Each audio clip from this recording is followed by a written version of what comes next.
Hello, अस्सलाम वालेकुम। तो आज के हमारे टॉपिक का नाम है procrastination and how to avoid it. Procrastination को हम कैसे प्रोक्रेस्टिनेशन होती क्या है और प्रोक्रेस्टिनेशन को हम किस तरह अवॉइड कर सकते हैं। तो सबसे पहले हम डिस्कस करेंगे कि व्हाट इज़ प्रोक्रेस्टिनेशन। प्रोक्रेस्टिनेशन होती क्या है। तो जी, अपने काम को बहुत ज़्यादा देर से करना, या जो भी काम या जो भी टास्क आपको मिला है उसे बिल्कुल एंड टाइम पे करना। जिस तरह अक्सर लोगों के पेपर्स होते हैं और 2 वीक्स पहले फ्री हो गए हैं, तो सबसे आखिरी रात को पेपर की तैयारी करना, या स्टडीज़ के अलावा डेली लाइफ में जो भी चैलेंजेस आपको मिलते हैं उन सबको सबसे एंड टाइम पर अंजाम देना। और आप अक्सर बहुत लेजी हुए हुए होते हैं, तो आप को जो भी काम कहता है आप वो काम बहुत देर से करते हैं और आप बहुत ज़्यादा टाइम ज़ाया करते हैं। तो इस चीज़ को प्रोक्रेस्टिनेशन कहते हैं। तो चलें, सबसे पहले हम प्रोक्रेस्टिनेशन के कॉजेज़ की बात करते हैं कि कौन कौन सी चीज़ें, किन किन चीज़ों की वजह से हमें प्रोक्रेस्टिनेशन होती है और हम प्रोक्रेस्टिनेट करना शुरू कर देते हैं। तो सबसे पहला कॉज है फियर ऑफ फेलियर। किसी भी काम को करने से पहले जब आपके अंदर नाकामी का डर होता है, या आपको लगता है कि आप बहुत डिसअपॉइंट और डिस्करेज हुए होते हैं और आपको लगता है कि नहीं, जो भी इसका एंड बहुत बुरा निकलेगा, या नहीं मैं फेल हो जाऊंगा, कुछ अच्छा नहीं होगा, या आखिर में कुछ बुरा हो जाएगा, तो फियर ऑफ फेलियर की वजह से आप प्रोक्रेस्टिनेशन करते हैं। क्योंकि ये इंसान की फितरत है कि इंसान हर जो बुरी चीज़ होती है उसे इग्नोर करता है। अब फॉर एग्जांपल आप देखें कि जैसे आपकी कोई इंसान आपको पसंद नहीं है, या आपको कोई इंसान की बातें पसंद नहीं है, तो जैसे ही उस इंसान कोई और बंदा उस इंसान के बारे में बातें करेगा, तो आप कहते हैं ना कि छोड़ो, दफा करो यार, क्या फायदा सोचने का, इग्नोर कर दो। क्यों? क्योंकि आपको उस इंसान का नाम सुन के बैड वाइब्स आती हैं।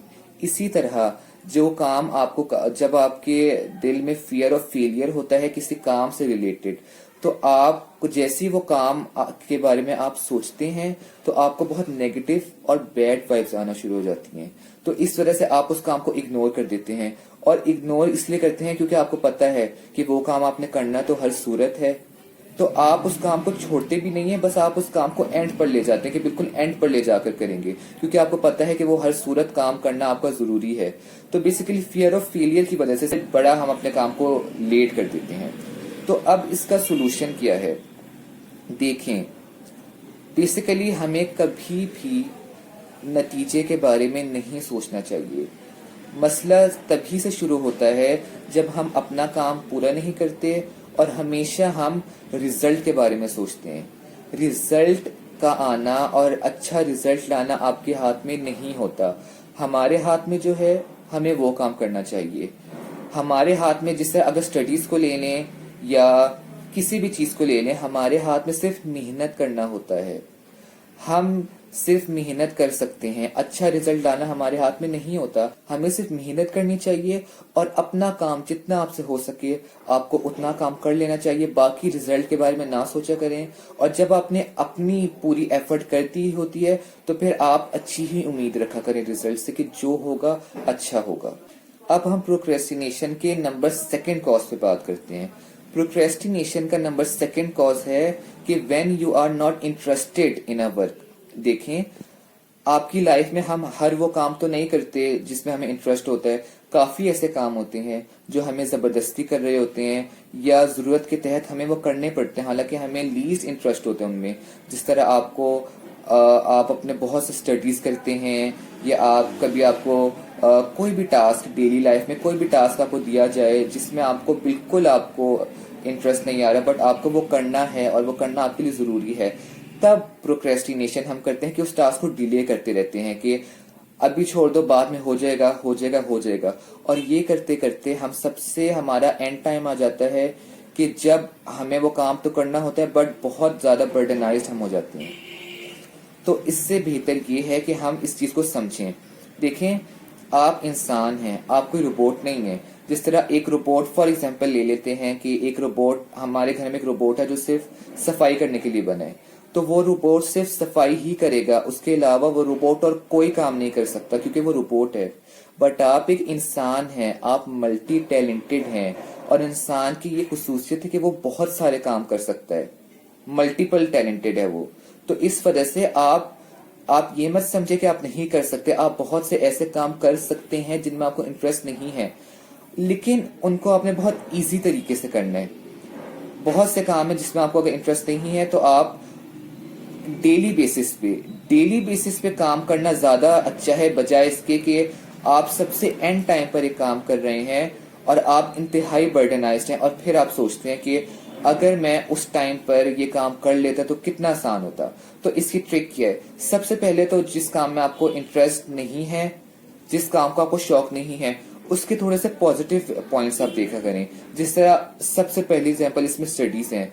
आप यूनिवर्सिटी स्टूडेंट हो, कॉलेज स्टूडेंट हो या स्कूल गोइंग हो, आपको स्टडीज में इंटरेस्ट नहीं आ रहा होता। किसी दिन आपको होता है कि मैंने नहीं पढ़ना, मेरा नहीं दिल चाह रहा है, या अक्सर छुट्टियों में ऐसा होता है कि आप पूरी छुट्टियां नहीं पढ़ते।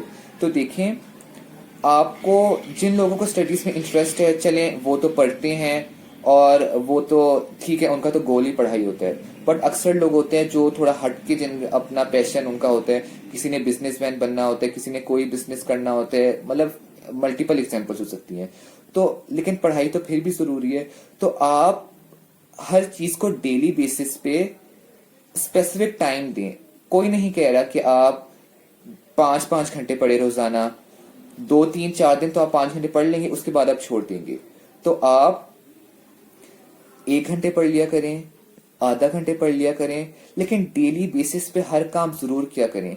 देखिए, हम इंसान हैं और हमें इंसान ही रहना चाहिए, हमें नॉर्मल रहना चाहिए। हम बेसिकली 2 एक्सट्रीमिटीज पे चले जाते हैं।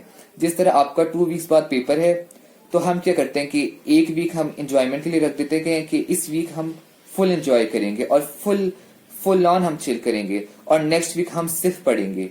ऐसा क्यों है? एक वीक आपने फुल एंजॉय किया और दूसरे वीक आप इस मोड में चले गए कि आप दरवाजा बंद करके सबसे अलग होकर आप सिर्फ पढ़े पे पढ़े जा रहे हैं। ये सही नहीं है, ये आपकी मेंटल हेल्थ को बहुत अफेक्ट करता है। तो हमें किसी भी एक्सट्रीमिज्म की तरफ नहीं जाना। हमें अपने सारे काम जो डेली बेसिस पे हमारे लिए जरूरी हैं, उससे रोजाना हमें डेली बेसिस पे साथ लेके चलना है, ताकि हम नॉर्मल रह सकें और आहिस्ता आहिस्ता आहिस्ता आहिस्ता सारे काम हमारे अपने एंड को पहुंच सकें। तो इस तरह आप हर दिन पढ़ाई के लिए एक स्पेसिफिक टाइम मुख्तस करें। आधा घंटे पढ़ लें, 1 घंटे पढ़ लें। जिन्हें इंटरेस्ट है वो तो बहुत पढ़ेंगे, वो बहुत अच्छे स्कोर्स उनके हाई होंगे। पर जिन्हें बहुत ज्यादा इंटरेस्ट नहीं है, तो कोई नहीं कह रहा कि आप कोई फर्स्ट पोजीशन लाएं या आप कोई हाई स्कोर आप अचीव करें। नो, आपका मकसद सिर्फ पास होना है। तो आप दिन में आधे घंटे, 1 घंटे पढ़ लिया करें, इट्स मोर देन इनफ। और उसके पॉजिटिव पॉइंट्स देखें, थोड़ा दिल लगा के और थोड़ा सिंसियरिटी के साथ, और उसकी थोड़ी अच्छे पॉइंट्स आप देखें उस चीज में काम जो आप कर रहे हैं, ताकि आप में थोड़ी सी पॉजिटिव एनर्जी आप में पैदा हो वो काम करने की।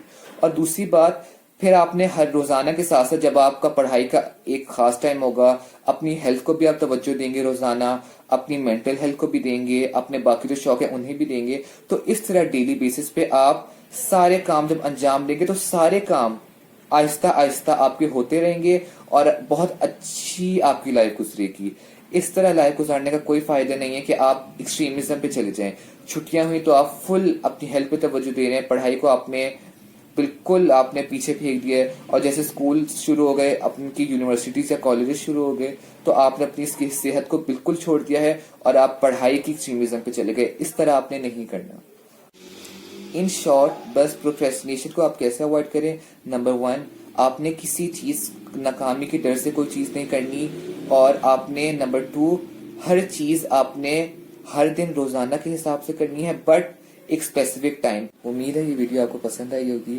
प्लीज मेरे चैनल को सब्सक्राइब करना बिल्कुल ना भूलिएगा। नीचे जो बेल आइकॉन है आप उस पर क्लिक करें, ताकि मेरी हर वीडियो आपको सबसे पहले मिल सके। और कमेंट सेक्शन में अपने पसंद का टॉपिक जरूर सजेस्ट कीजिएगा।